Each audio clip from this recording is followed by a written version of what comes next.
telas e os impactos disso, a gente conversa agora também com a doutora Paula Furtado, neuropsicopedagoga, que vai falar um pouco sobre exatamente esses impactos e nos ajudar também, né? Como resolver esse problema. Então, Paula, primeiro, bom dia, obrigado pelo seu tempo aqui. Bom dia, Sérgio, bom dia, Lúcia, eu que agradeço o convite. Tá. Eu queria perguntar primeiro... Desculpa, doutora, eu primeiro queria entender de que maneiras as redes sociais aceleram o fim da infância ao acabar expondo as crianças a conteúdos feitos por adultos.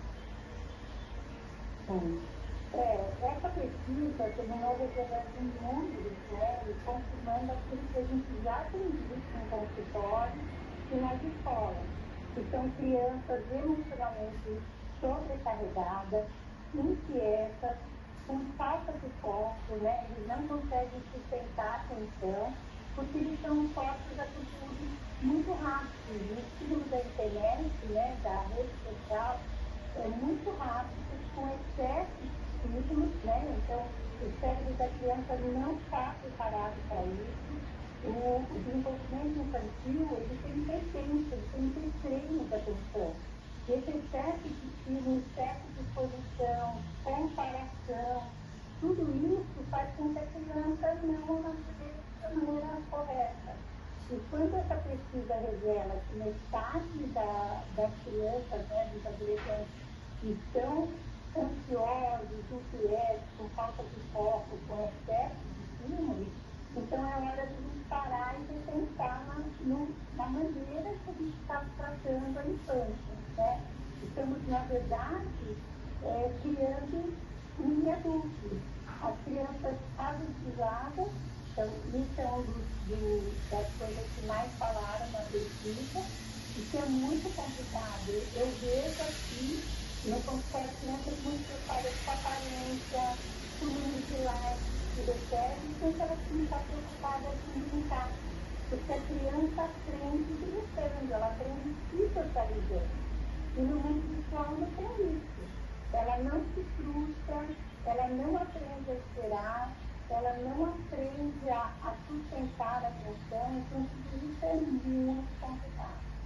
Professora, a gente teve recentemente no Brasil a denúncia lá de adultização, né, na internet, feita pelo influenciador Felca, foi uma grande comoção. Gostaria, doutora, que a senhora ajudasse os pais, como eles podem identificar o que é uma distração comum na infância como um sinal de excesso de uso de redes sociais, de telas de computador. Então, quando a criança está mais preocupada com assuntos de adultos, com postar, com influenciador, preocupado com a aparência, eu tenho crianças aqui que têm mais cremes e mais maquiagem do que o adulto, crianças de 9 anos.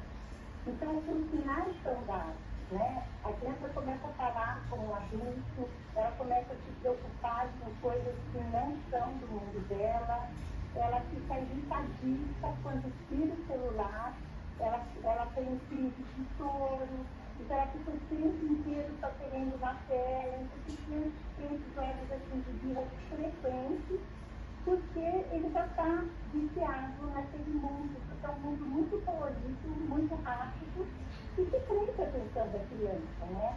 Agora, os pais falam muito disso, não precisa estragar a tela, consegue sim. Eu falo que quando a gente desafia a criança com jogos, com passeio, com uma atividade ao ar livre, dá para tirar. Então, a criança hoje, ela não está conseguindo esperar, ela não está conseguindo se frustrar, isso já são indícios que ela está sempre demais no mundo virtual do que no mundo real.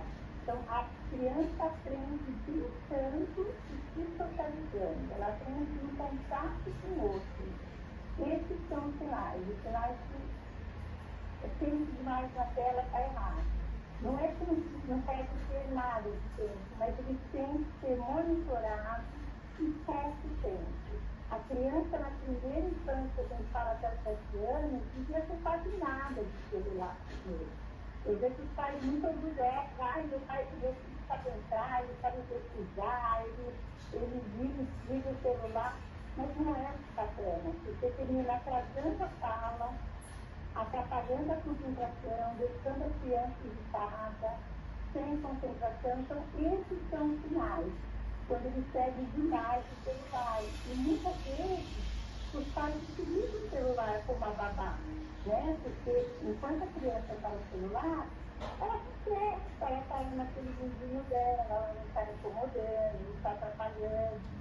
Mas, se muito pessoal ela está entrando, né? Então, tem que ter monitoramento, principalmente com os adolescentes, porque os adolescentes também começam a ficar frustrados, melancólicos, preocupados demais com a aparência, porque eles veem tudo no mundo virtual, sem filtro, mas eles acham que a tela é a realidade.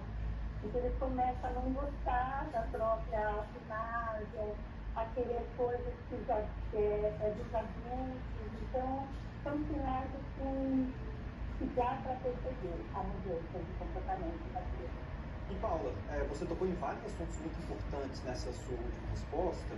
Queria explorar um pouco deles, até para você dar dica para os pais, para os tios que têm que cuidar dessas crianças, que é essa questão de o celular acabar servindo como uma ferramenta, como você disse, uma babá, um entretenimento para que a criança ela não provoque aquelas confusões que ela faz dentro de casa, que acabam dificultando um pouco mais a vida dos pais.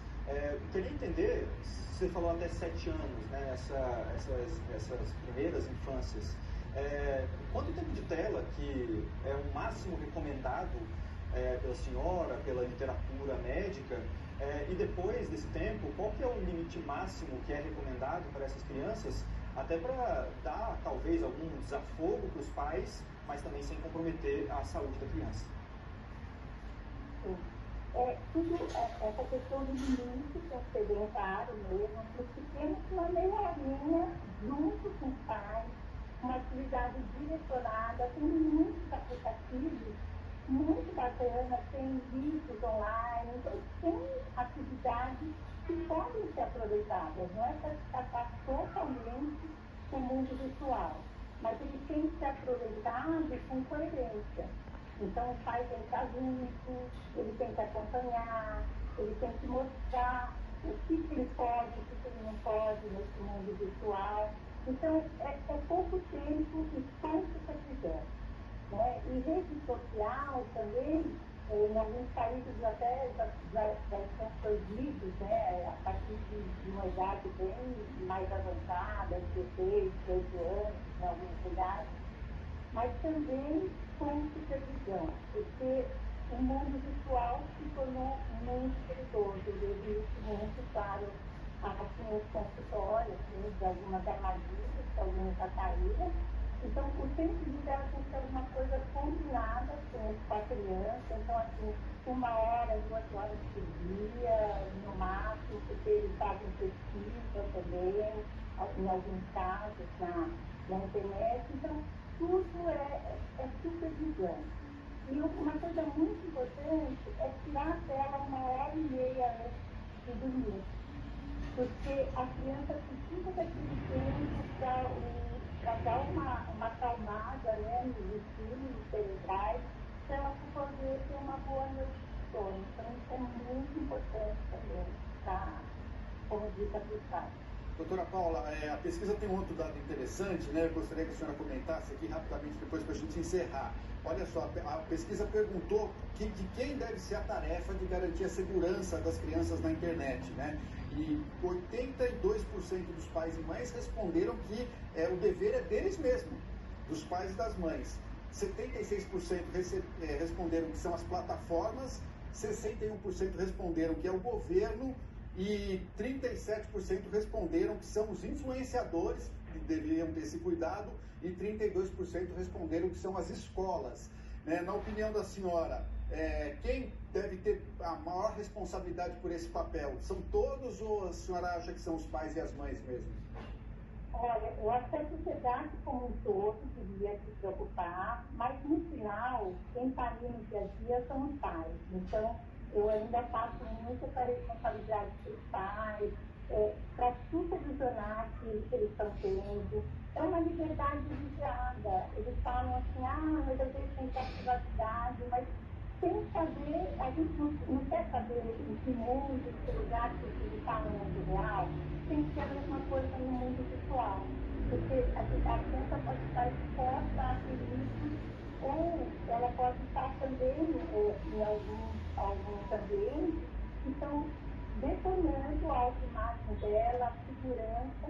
Então, a maior responsabilidade são dos pais. Mas é lógico que o governo tem que ajudar, colocando os programas para ter idade que deve ter. Então, os profissionais podem ajudar os pais a falar o que é aceitável, o que é inaceitável. Os influenciadores, como foi o caso do Celta, que alertou, despertou muito isso, essa atenção dos pais, que o meu filho está acompanhando, que plataformas que ele está acessando. Então, é um esforço conjunto, mas no final de contas, a educação principal é para os pais. São eles que têm que estar atentos no que cada filho está acessando. Paula, eu queria pedir que você permanecesse conosco por mais alguns minutos, porque tem uma reportagem feita pelo SBT News que pode ajudar